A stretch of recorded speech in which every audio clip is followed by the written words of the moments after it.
Olá!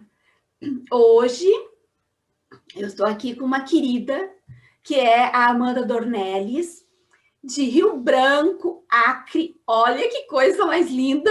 Eu aqui do Rio Grande do Sul conversando com a Amanda lá no Acre. E a gente vai fazer aquele nosso bate-papo habitual e eu acho que vai ser muito bacana. Fiquem conosco. Amanda, querida, bem-vinda! Seja bem-vinda nesse nosso espaço aqui de espiritismo progressista. Te apresenta para essa minha comunidade amada. Eu sou Amanda Dornelles, eu sou feminista, eu sou de esquerda, eu sou socialista e eu me identifico enquanto espírita, enquanto kardecista, né? Hoje eu entendo que a religião, né, é a doutrina, é a filosofia, a vertente espiritualista que prega que tem mais consonância com a justiça social, né? Que está em sintonia com os princípios e valores de justiça social. Oh, é bem isso, Amanda. É bem isso que a gente está nessa luta aí, querendo mostrar isso para as pessoas. Amanda, me conta como é que o espiritismo apareceu na tua vida. Porque tu é uma menina muito jovem. Como é que aconteceu isso? Eu vou tentar não ser prolixa, que às vezes eu começo a Seja. falar e eu viajo muito, né? Não, pode viajar bastante, nós temos tempo. Eu sempre fui religiosa, né? A minha formação foi católica, né? Eu tive uma minha mãe católica, né? Eu me criei dentro de uma igreja, né? A minha mãe era muito religiosa e eu perdi a minha mãe muito cedo. Sim. E eu era uma pessoa, eu sempre fui uma pessoa que eu sempre gostei muito de estudar, de ler. Inclusive é uma crítica que eu tinha, né? Porque eu acho que as próprias religiões, assim, o cristianismo mais tradicional, não existia muito esse estudo assim mais aprofundado da religião. E eu sou uma pessoa muito curiosa, sabe? Eu sempre gostava de muito mais a fundo. Eu tinha a minha mãe me deu a minha Bíblia, né? Eu gostava de ler a minha Bíblia em casa. Inclusive, a gente até tem um entendimento, né? A gente tem um dos livros do Kardec, o Sim. Evangelho segundo o Espiritismo, a gente sabe que tem vários que antes teve o imperador Constantino, né, que ele tirou vários trechos da Bíblia sobre reencarnação, Sim. mas a Bíblia tem brechas. E eu, quando católica, eu fazia catecismo, eu encontrei uma brecha, Ai, que lindo. ainda na minha pré-adolescência, que fala sobre Elias, acho que falava que Elias era a reencarnação. Agora eu não estou lembrada, mas Sim. tem uma brecha na Bíblia. E eu questionei isso, inclusive, na igreja na época, e não souberam me explicar, falaram que era uma metáfora na época. Mas Sim. isso é uma brecha que ficou na Bíblia, né? Isso é alguma das coisas, né? Mas eu perdi a minha mãe com 16 anos.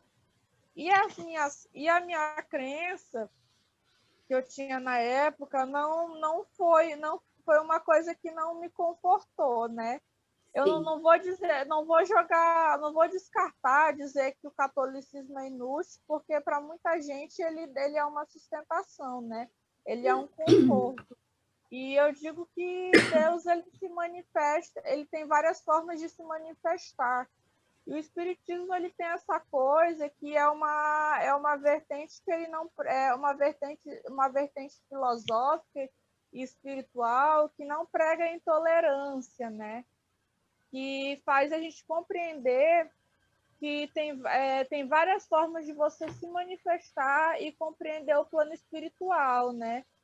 E Sim. também que a espiritualidade ela se manifesta em parábolas, né?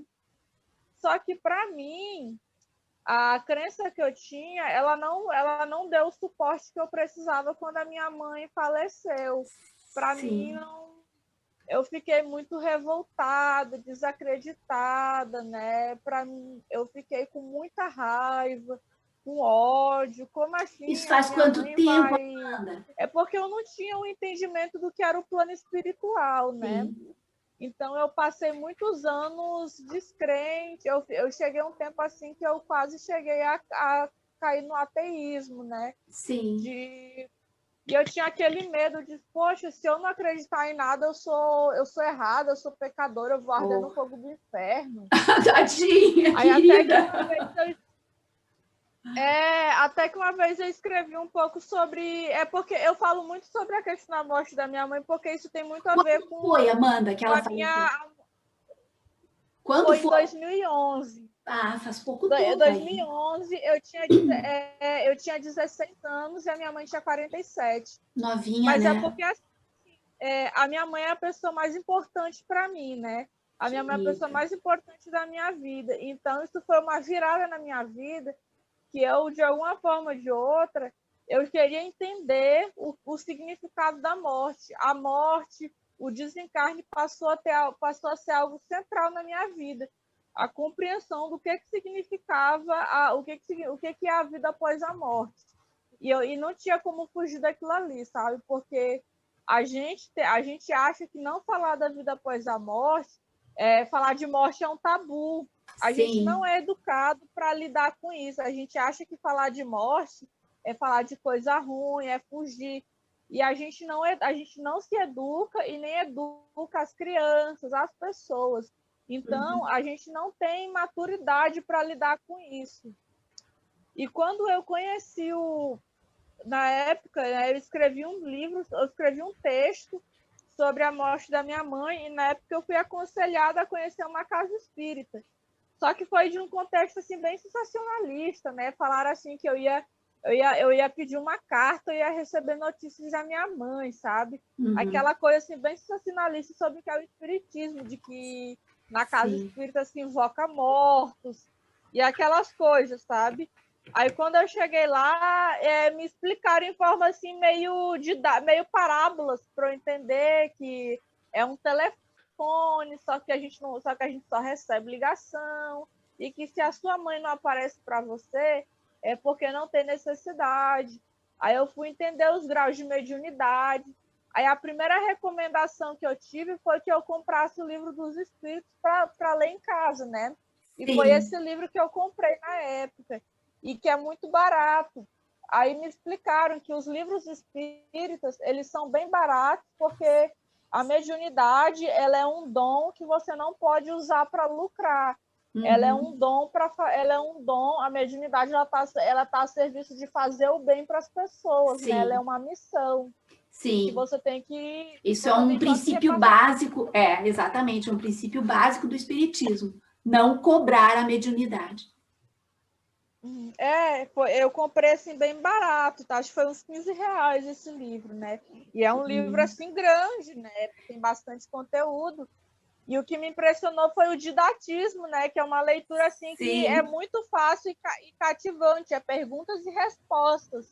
Então, eu li rápido, e é uma coisa assim que o livro dos Espíritos, ele me cativou rápido, sabe? Que E é um livro bom. assim que é muito preso à lógica, sabe? Se a gente é uma causa inteligente, se a gente é uma obra inteligente, então tem que ter tido alguma causa inteligente, né? Que Sim. essa causa, existe uma causa primordial que criou tudo, né? Aí fala sobre a morte, fala sobre os entes queridos que a gente encontra depois disso, né? Tem toda uma explicação. Aí depois eu li o que é o espiritismo também do Kardec, e o E que mais também é me perguntas, né? Também perguntas e respostas. que ele debate com ateu, né? E o Ah, que é mais ótimo. me cativou assim no espiritismo é que não trabalha muito, apesar de muitos espíritas hoje não terem muita a postura que o próprio Kardec tinha, porque Eu acho que o Kardec era um ateu, né, que se converteu à espiritualidade, né? Ele Você era me um, corrige se eu tiver. tu sabe, ele estudou numa escola protestante, mas uma escola extremamente aberta, muito filosófica. Então, ele era muito filosófico, o Kardec. E eu acho que por isso que ele tem toda essa coisa filosófica na obra dele. E aqui os centros espíritas aqui no Brasil, por toda a nossa colonização portuguesa, católica, Uhum. aqui a gente tem muito igrejismo, né? Sim, E sim, por isso que a gente tem o reacionarismo nas casas espíritas, né? exatamente. Então, é muito assustador você ver espíritas bolsonaristas, espíritas. Assustador. Eu acho que eu já estou entrando um pouco nos outros assuntos, né? Eu Que a só gente quero te perguntar uma coisa. Quero te tá perguntar bom. uma coisa. Tu consegue, depois que tu conheceu o Espiritismo, tu começou a estudar, a ler, a te envolver na obra, tu conseguiu acalmar, digamos assim, o teu coração a respeito da ida da tua mãe para a espiritualidade?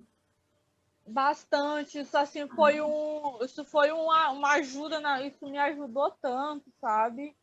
Que lindo. Que foi por isso que eu passei a me identificar quanto espírita, né? Porque eu passei a lidar com a morte, até inclusive em relação a outras pessoas da minha família, eu tenho uma maturidade muito grande para lidar com a morte em relação a outras pessoas não espíritas, né? Sim. E eu vi muito isso quando a minha avó faleceu, né?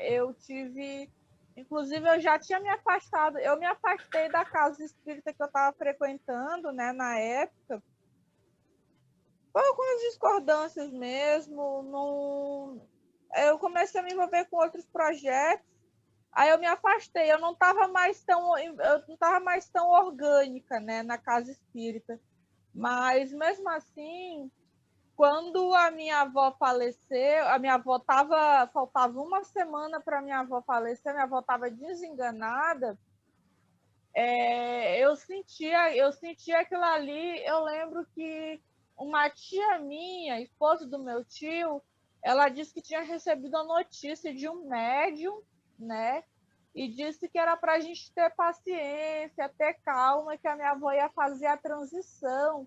Sim. E era para a gente ter muita tranquilidade e emanar boas vibrações para ela.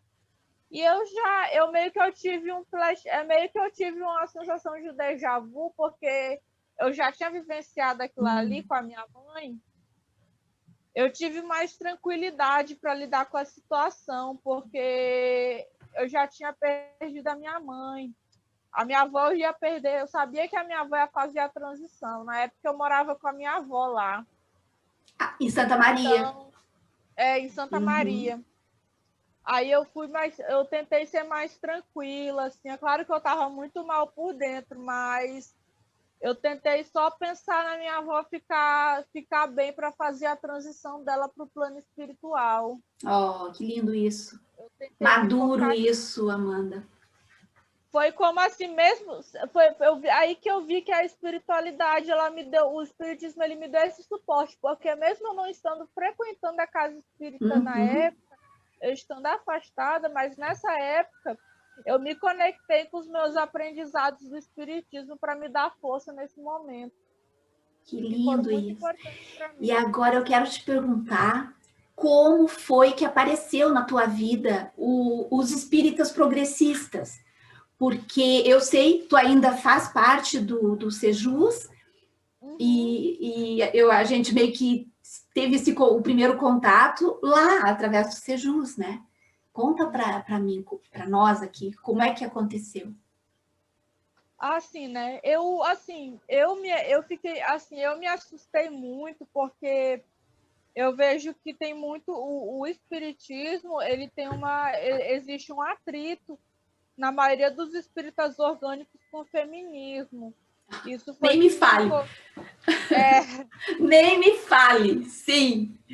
e eu passei muito tempo pesquisando e procurando algum espírita progressista, porque foi uma das coisas que me deixou afastada, né? Inclusive, eu tenho pessoas que me aproximaram do espiritismo e que tinham um discurso de ódio em relação à espírita, sabe? Gente da minha própria família flertando com o bolsonarismo e que Meu tinha Deus. discurso de caridade, de paz. Então, isso era uma coisa assim que me assustava muito, porque tudo que prega o espiritismo, eu acho que o Bolsonaro para mim é um daqueles espíritos mais baixo nível, sabe? Ele é a Daqueles antítese de tudo que está ali na obra do Kardec. de tudo que fala sobre a justiça social, sobre mundos evoluídos, sobre a paz, sobre a ressocialização dos mundos, né? Sobre o amor, sobre tudo. Então, aí eu ficava pesquisando, né? Aí um dia eu encontrei primeira página Espíritas à Esquerda. Ah, existe ainda, sim, do Só Maurício. que, só que eu via postagens muito vagas, até que eu vi alguém postando links de estudos. Aí era o CEJUS, Coletivo de Estudos, Espiritismo e Justiça Social. Aí que eu peguei, e eu vi várias pessoas falando, pedindo relatos de encontros em casas espíritas, né? Aí outra coisa que eu vi também foi, salvo engano, eu acho que eu vi um artigo seu e da Dora Encontre na Carta Capital. Ah, o artigo era do Franklin Félix. Ele escreve na Carta Capital. Eu tenho. Ah, não! Talvez tenha sido alguma nota de repúdio que o Sejus tenha feito, que eu ajudava naquela época a escrever. Mas eu lembro que eu vi você e a Dora como duas referências de feministas espíritas. Ai, que lindo isso! Era algo que eu procurava, porque eu fiquei muito tempo procurando feminismo e espiritismo para encontrar, porque eu já conhecia feministas evangélicas, porque tinha a Camila Mantovani, que é uma Sim, a Luz Marina, maravilhosa. a Luz Marina, né? E tem a Sim, Católicas pelo Direito de Decidir, só que feminismo sim. espírita era algo que eu não encontrava. E eu acho que foi na Carta Capital, Ai, que lindo. eu vi um texto seu e da Dora. Que lindo isso. Sabe que as coisas vão acontecendo, eu nem lembro mais. Eu sei que eu fiz alguns vídeos no meu canal sobre espiritismo e feminismo. Guria, tu precisa ver os comentários dos bolsonaristas, dos espíritas bolsonaristas. É de sair correndo sem olhar para trás. O quanto são assustadores. Né? São assustadores. Eu acho que algum dessas pessoas que frequentam casas espíritas iam promover perseguição, né? Os primeiros espíritas, né? Eu acho que sim. Estariam na trincheira oposta, eu acho. Eu acho que sim. E eu promover uma caça às bruxas. Sabe o que eu acho mais engraçado? Assim, eu tive, no meu primeiro grupo de estudos, eu participei de um grupo de introdução ao espiritismo e eu não sabia que o Leon Denis era socialista. Guria, que lindo. Nós fizemos alguns, nós fizemos um que eu tenho certeza, estudo do livro dele, que é Espiritismo e Socialismo. Sim. Lindo. Ele era um socialista utópico, que era denominado assim, né, no final do século XIX, início do século XX, que eram aqueles socialistas totalmente pacifistas, assim, que a gente sabe que é uma utopia mesmo, né? Os opressores nunca vão afrouxar. O Leon Denis acreditava que sim, que um dia eles iriam ver que não tem muita vantagem em oprimir tanto. Era um espírito muito puro, o Leon Denis, muito, muito puro.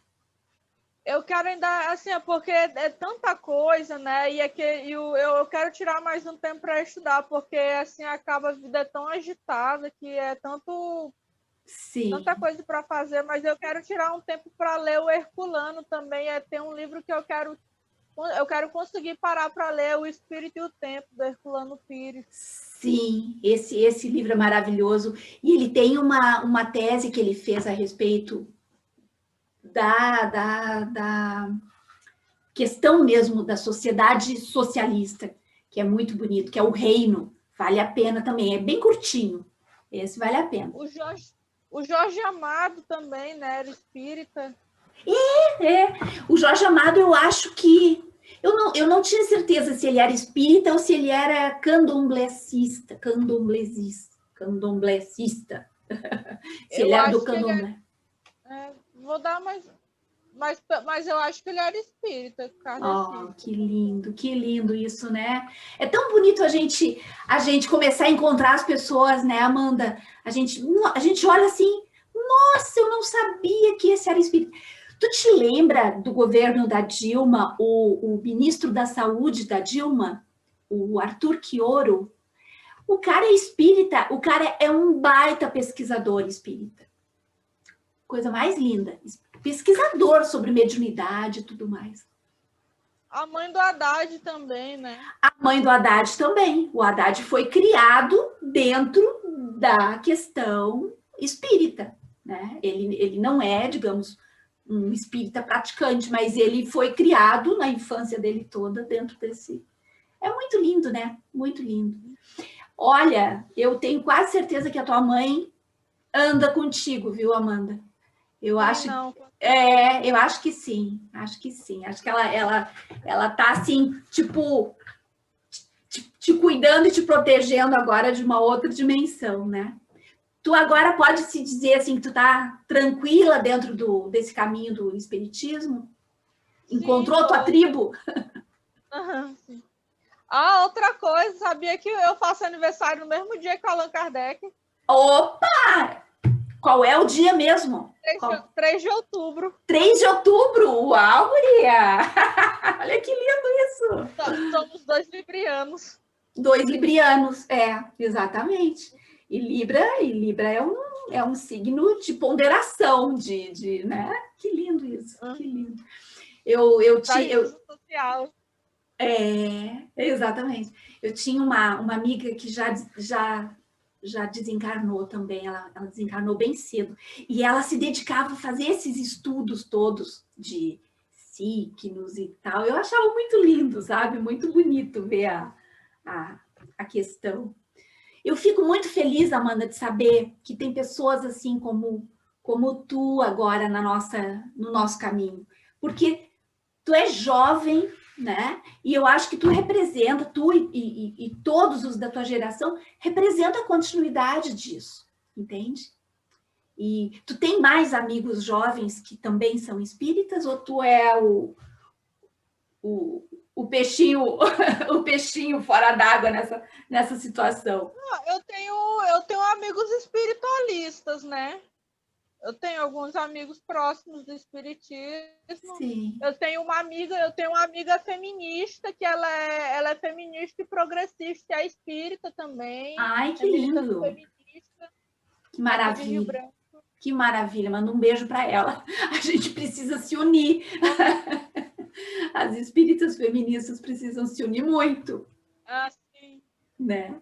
Amanda, querida, eu fiquei muito feliz em poder conversar contigo. Eu fiquei, sei lá, eu acho que... também. Eu acho que a gente não se conhece pessoalmente, mas tá muito... Esse contato é uma coisa que lembra muito o contato pessoal, né? Eu posso te dizer, assim, que é como se eu estivesse te conhecendo pessoalmente. Eu fiquei realmente muito, muito, muito feliz de tu ter aceitado esse meu convite. E eu acho que a gente passar essas experiências adiante faz um bem muito grande para quem está escutando, porque vai ter alguém que vai ouvir e vai dizer, putz, eu estou passando por isso. E isso que a Amanda está falando é o que eu estou sentindo, sabe? E isso é muito legal, né? Tipo, quando tu estava naquela tua situação, se tu tivesse ouvido uma Amanda contando para ti essa história, ia ter sido maravilhoso, né? Sim. Então agora tu vai ser essa pessoa que vai contar a tua história e vai tocar o coração de pessoas. Eu te convido a dar uma espiada no meu canal. Amanda tem uma playlist que são videozinhos feministas, tá? De espiritismo Vou dar e uma feminismo. olhada. Acho que vale a pena a gente engrossar essa batalha, né? Essa nossa batalha que não é brincadeira. E Imagino. não é brincadeira, não. A gente tem que estar o tempo todo reforçando, né? Mesmo no movimento progressista, porque Sim. a sociedade ela é machista, né? E as pessoas reproduzem isso. O machismo ele tá subjetivado, né? Até a pessoa mais de esquerda ela vai reproduzir aquilo ali nos detalhes, né? Exatamente. Sem perceber, e aí é que tá, é tão automático, por isso que a gente precisa fazer esse trabalho constante, né? Constante, de ficar ali. Pode parecer chato, né? Pode parecer chato no começo, mas é assim que é. É como a luta antirracista. É o tempo todo, o tempo todo, o tempo todo. Agora, então, minha querida, que a gente já se conheceu, já conversamos, eu quero só que tu passe para se despedir desse meu grupo de pessoas aqui, passa uma mensagem bem bonita, bem cheia de esperanças, porque as pessoas estão precisando muito, de muita esperança, tá? Faz isso e eu fico aqui te ouvindo, que eu estou adorando te ouvir. Obrigada a todos que escutaram, né? Eu não sou muito boa com as palavras, né? Tu é Mas sim. agradeço a Suzy, né, por estar me escutando, por esse espaço. Eu acho que a gente tem que sempre manter a esperança em dias melhores, né? A gente tem que, além de cuidar de nós mesmos, a gente tem sempre que cuidar uns dos outros, né? E tem uma mensagem que é muito importante, que é assim: quando a gente cuida dos outros, a gente cuida da gente. E cuidar dos outros é cuidar da gente, e cuidar da gente é também cuidar dos outros, porque a gente se faz no coletivo, mas para se fazer o coletivo a gente também precisa pensar na gente, é uma troca que a gente está sempre se fazendo, né? Lindo. É isso. E sempre manter a esperança, né? E não sei, não tô muito boa com as palavras. É isso aí, sempre mantendo a esperança. Eu fico de coração assim extremamente repleto de alegria de estar dividindo contigo aqui esse momento e vou te convidar de repente para umas próximas ocasiões. Não, eu tava brincando. Eu já convidei várias pessoas. E tem pessoas que ficam muito apavoradas, que não gostam dessa questão, assim, de câmera, de coisa, né? E contigo foi a coisa mais querida, que eu te convidei e eu pensei, ai, a Amanda vai dizer não. E tu disse sim. Eu pensei, gente, que delícia. No começo eu tinha medo, só que eu tô aprendendo a desinibir, sabe? Aí você vai pegando a prática, sabe? Ai, que bom, que bom. Tu fez um baita de um treinamento. Tu te saiu nota 1000. Querida, fica Obrigada. bem. Um abraço bem grande em ti, aí no Acre. E eu torço por ti, tu torce por mim, e a gente vai assim, caminhando. Vamos continuar juntas. Um beijo. Tchau, grande abraço a todos. Um beijo, querida. Fica bem. Você também.